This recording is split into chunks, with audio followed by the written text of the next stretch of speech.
Hi, my name is Catherine Diaz, and I would like to talk about inclusion for students and educators with disabilities as my applied assignment for the Society, Disability, and Inclusion course at ASU Online. All right. So first we are going to look at the table of contents. This goes over the pre-work on slide 4, research on slide 7, the new learning on slide 11, and continued inquiry on slide 14. Here is my pre-work section. So my topic will focus on the experience of being both a student with disabilities as well as educators who are disabled. Schools should be operating as safe and inclusive spaces for children with disabilities, as we know through what we've learned about equity. By utilizing frameworks that help make education more equitable and accessible, educators and/or school administrations can achieve this goal. I also want to get the perspective of educators who have disabilities on this topic, including invisible disabilities. And the aspects of inclusion are education, employment, and advocacy. So for my interview, I interviewed a good friend of mine, Christine McBrien. I've known her since 2011. I used to work as an aide for college students that had disabilities. She was one of the people that I met while I was working there. She not only works as a tutor for college students with disabilities and a wide variety of different disabilities, but she is also somebody that is disabled herself. She was born with cerebral palsy, so she has a unique experience as both a student and an educator with a disability. This made her a great interviewee, and I felt like she made a lot of really great points towards the assignment about what things need to be changed to make the education system more accessible and inclusive to those with disabilities. And here you can see some pictures of her. This is with some of the clients and students she works with, as well as some personal photos that she allowed me to share. So for the course materials that I utilized and kind of inspired my topic, we have the Changing Student Attitudes Around Disabilities. This was from a research article from Teaching of Psychology, in which psychology college students were given more education and exposure to people with disabilities, and they looked at how that changed their overall attitudes and impressions of people with disabilities, as well as an article about parental power and disability policy, especially within education systems for parents that maybe did not feel comfortable or had the resources and ability to advocate better for their children. I thought that this would coincide a lot with my interview with Christine, as somebody that grew up in the 70s with a disability, when a lot of legislation was being pushed to kind of create more inclusive environments for students with disabilities. However, she experienced that she was very lucky to have supportive teachers and peers throughout her school life. So she didn't really have any real world examples of issues she faced as a student or that her parents faced in advocating for her. But she did bring up in the interview other stories she had seen about students receiving unfair treatment from school staff or educators that she had worked with. All right.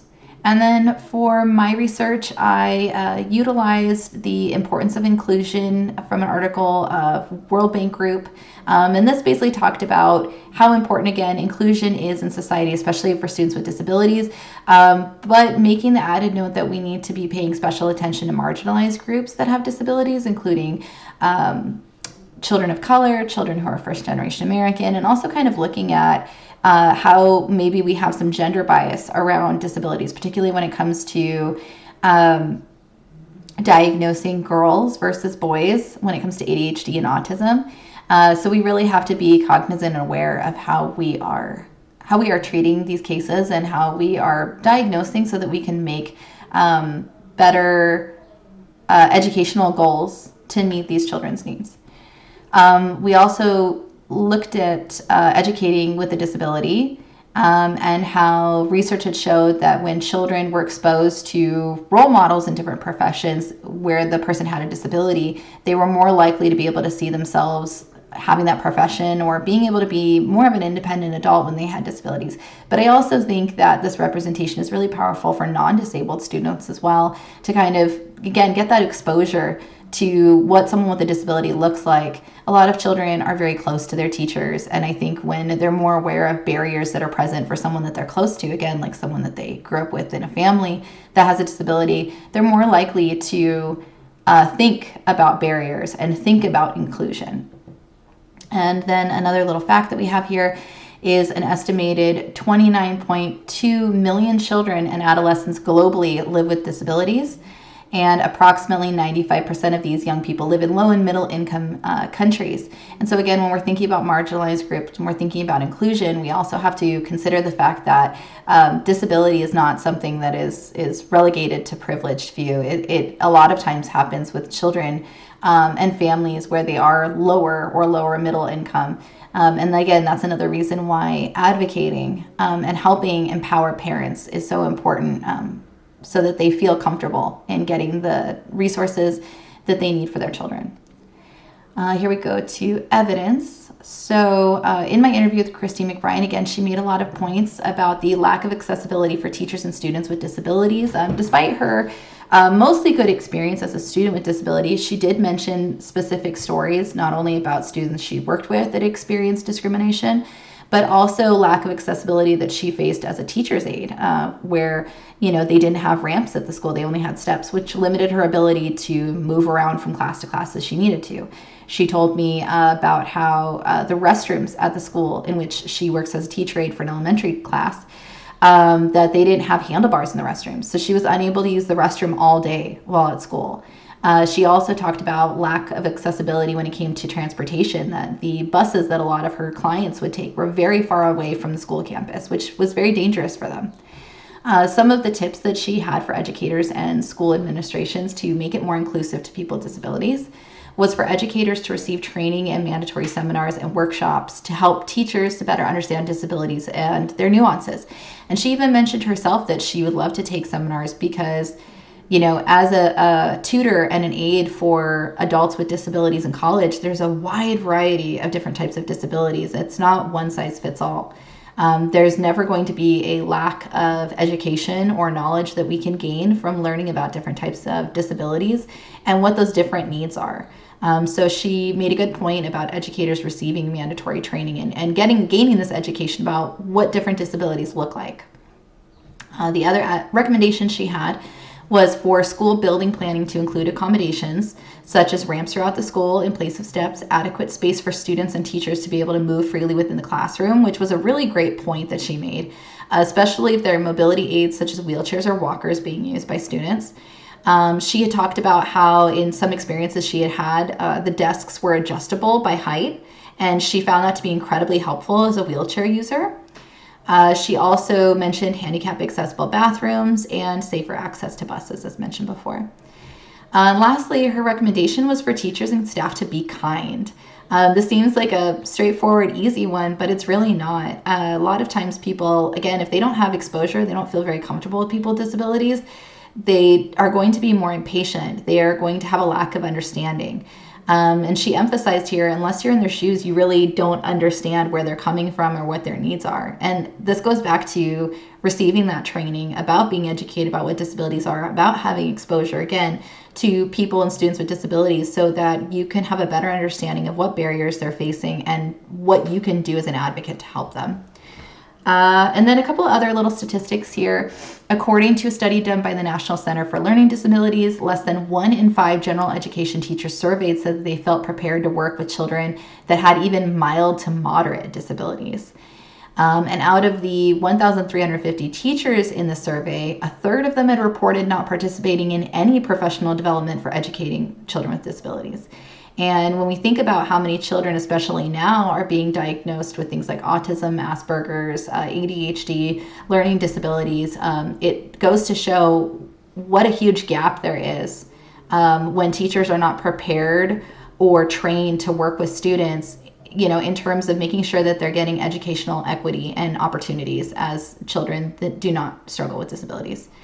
In a separate survey conducted by Microsoft Education, 95% of teachers reported that they did not feel they had adequate resources necessary to help students with disabilities. And those that had received technological assistant aids, 46% of those teachers had reported they were not trained to use that technology. So it limited their ability to be able to teach children using the technology or teach the children how to use it when they themselves were not trained. And this goes to show that there's a huge lack in prioritizing this kind of inclusivity in education systems. And here's some infographics as well as another statistic. This talks about supporting education for children with disabilities. Up to 150 million children would live with disabilities, but they're 10 times less likely to go to school than children without disabilities. It kind of breaks down some of the barriers like unsuitable buildings, as Christine had mentioned, limited understanding among school staff, again, and community prejudice, as well as gender discrimination, as we mentioned earlier about marginalized groups, that it's not a one-size-fits-all when it comes to disabilities. Children, for instance, that are female are less likely to be diagnosed. And then when we're talking about race, Black children are disproportionately discriminated against in terms of behavioral issues. So we need to look at those things. You know, it doesn't mention racial bias, but that's also something along with gender discrimination that creates a barrier in education. Then we have another infographic, and this shows the gap between students with disabilities and non-disabled students and how often they graduate. I did find a lot of different infographics that slightly changed depending on the year. This was the most recent one that I had found that discussed it, but you know, some states had started to do a little bit better in terms of how many disabled students were graduating statistically versus states that were lessening. But overall, that gap is widening, and unfortunately, with the way things are going now politically and with the Department of Education, that might be an issue that just continues to perpetuate and get worse. And so one quote here that I feel like is really valuable to this entire topic is that for over 6 million learners in the U.S. between the ages of 3 to 21, the learning experience poses problems that can't be as readily overcome by routine study schedules or regular practice tests. The challenges are different because the conditions are different. I think this is a core aspect of why graduation gaps exist, is because it isn't, again, a one-size-fits-all. And there are lots of different types of disabilities. And there's lots of different types of needs. And I think that we are hearing about this a lot more over the past few years, especially post-pandemic, that, you know, what works for some children doesn't work for all children. And unless we are creating those inclusive spaces, unless we are creating opportunity equity, unless we are providing access to resources needed, there are going to be children that are going to be left behind, because we are looking at this from, this is how we do things, and this is what works for this percentage of students, and then the rest can kind of either keep up or, again, get left behind. All right, and a couple more infographics and another quote. This, again, goes about accessibility in education. 6.6 million students in the U.S. aged 3 to 21 receive special education services, and that makes up 13% of the entire student body of U.S. public schools. But 37% of Americans polled did not feel that schools effectively tested for learning disabilities. And again, this could go into gender bias, this could go into racial bias, this could go into biases around low socioeconomic statuses. This could even go into parents, again, not being able to report or advocate for their children's learning disabilities if they don't feel comfortable or speak the language of the school administrators or teachers. So all of these things might contribute to why that percentage felt that the children are not being adequately diagnosed and adequately helped, therefore. Then we have this quote, according to the 2016 Bureau of Labor Statistics, 4.6 of every 100 people working in education is a person with disability. And this is also really important going back to teachers with disabilities, because we're talking about representation. We're talking about listening to the voices of people who are facing these barriers on a day-to-day basis.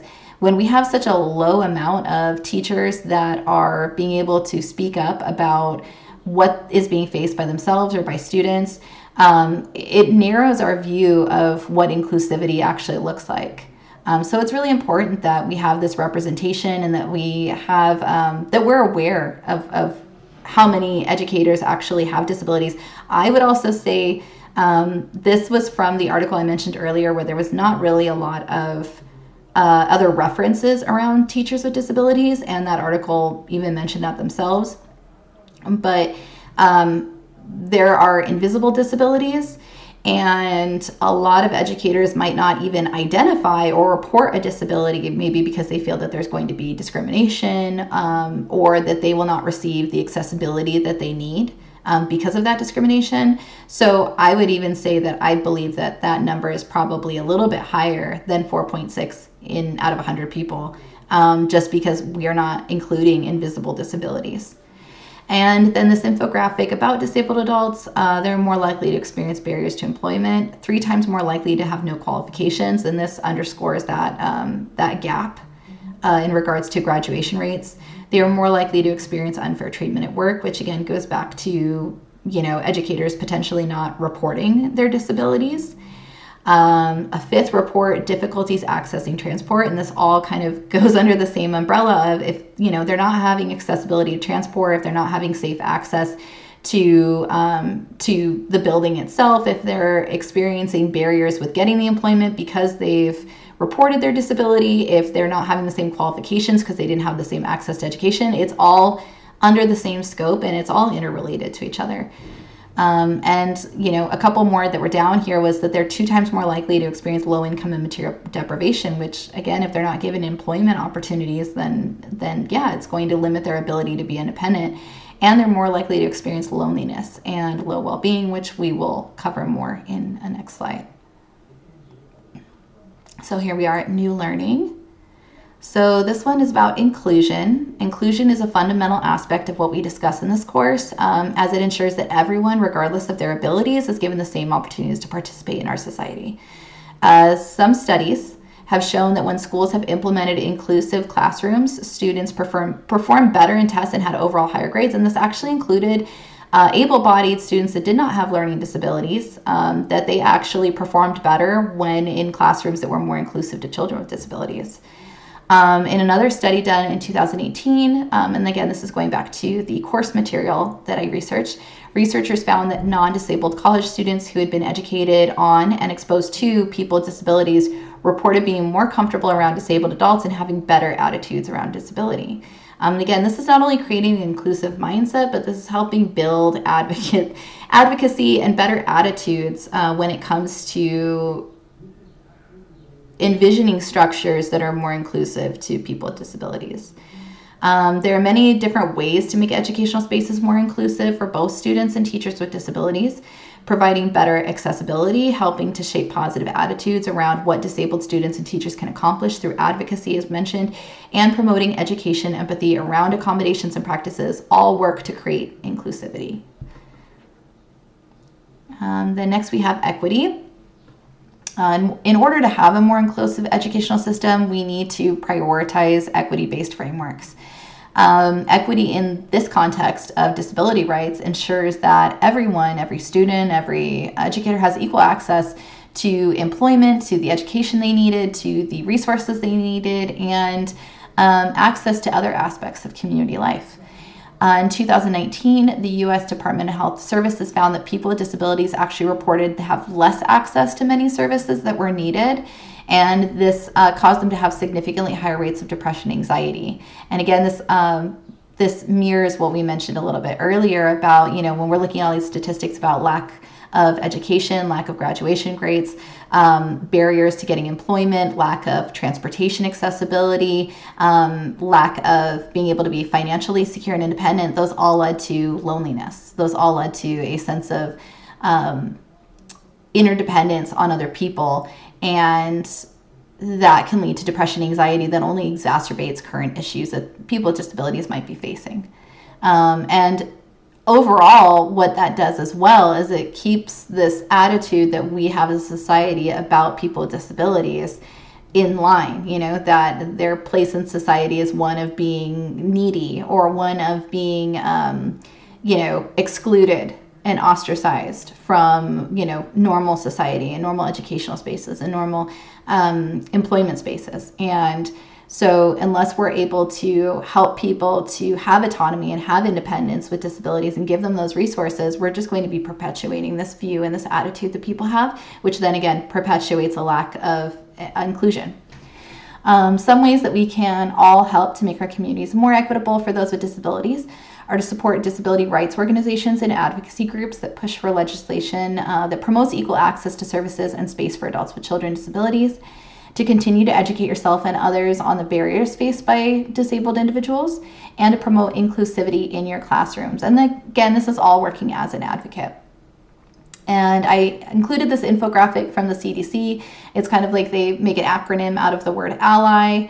For A, it's acknowledge and respect individual experiences and abilities, learn about different disability types, leverage your influence to promote accessibility and inclusion, which is a huge one.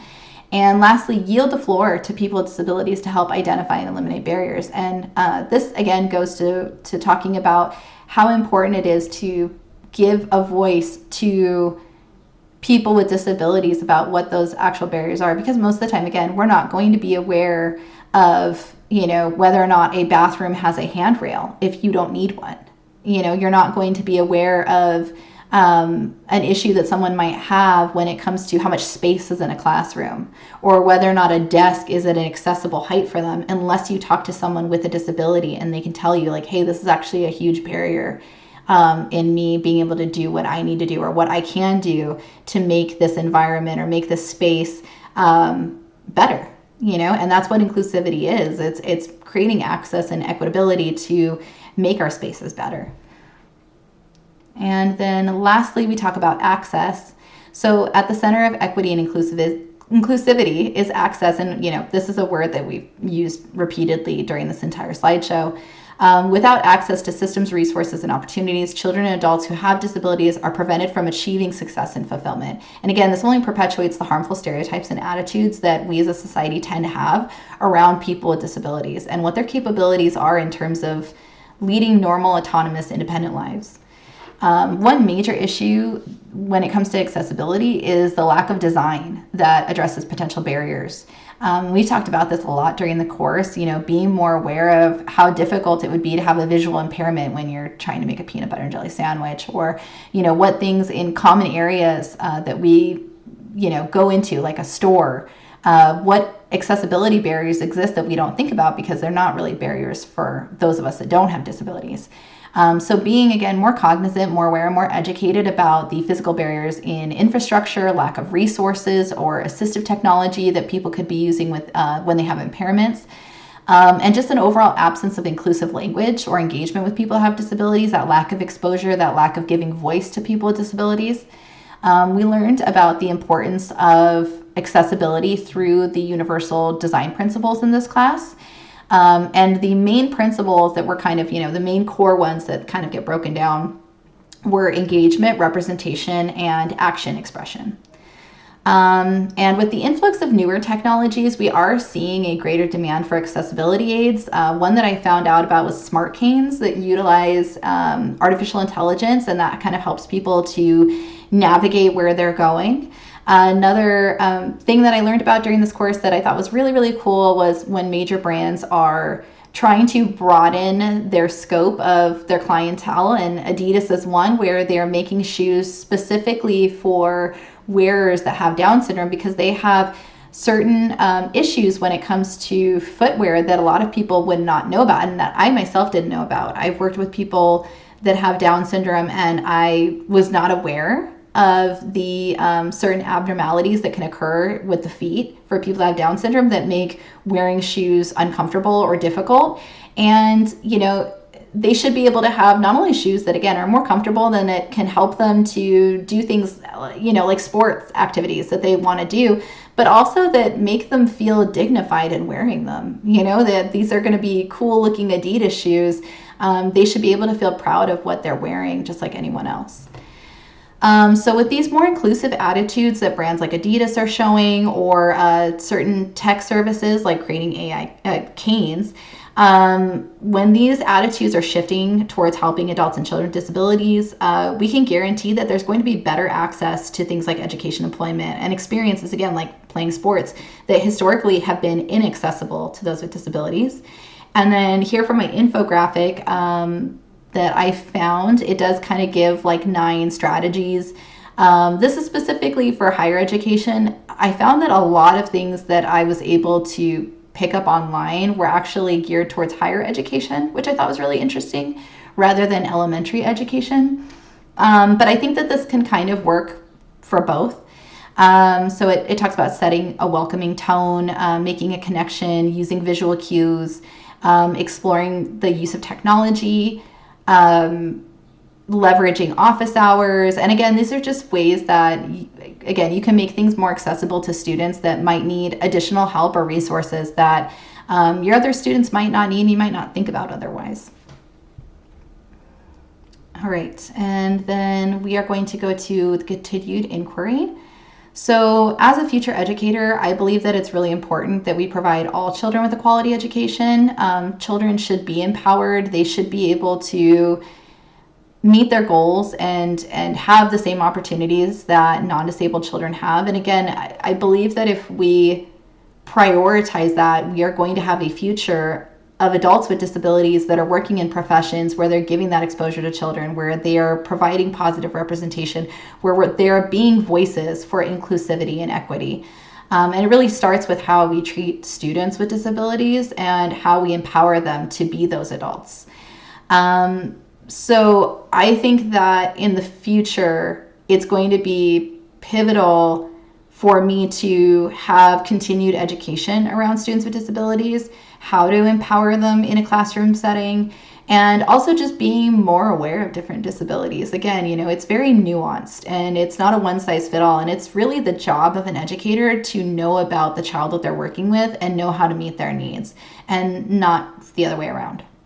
The other thing that in particular that I gained insight from in this course that actually paralleled what I was learning on the school site council for my daughter's school was how little engagement and support is given to families of children with disabilities, particularly parents. And again, we kind of go back to marginalized students.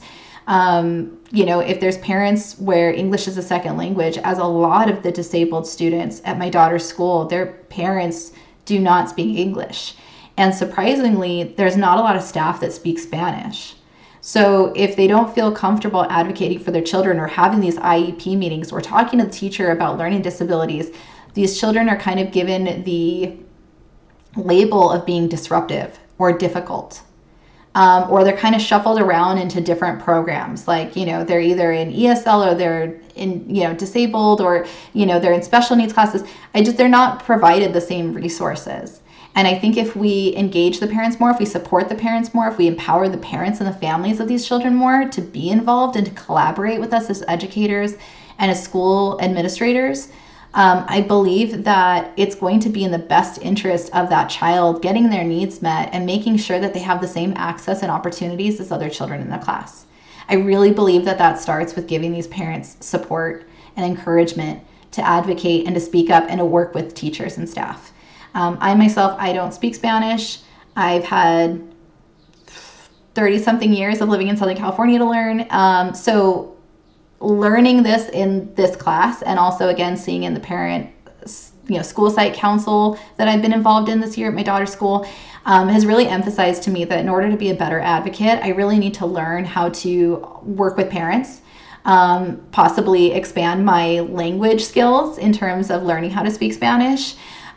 Because this is a real need. And, as students in this course, we are getting valuable information about how to meet these needs. So I think this is a call to us to be more accountable, and especially in regards to this myself, to be more accountable about learning how to work with parents, how to work with these students, and also to gain the skills and the knowledge and the continued education over time to best meet those needs. It's not a one-size-fits-all, and it's not we stop here. This is continued. This is continued learning that we are going to need to constantly be having in order to better meet these needs.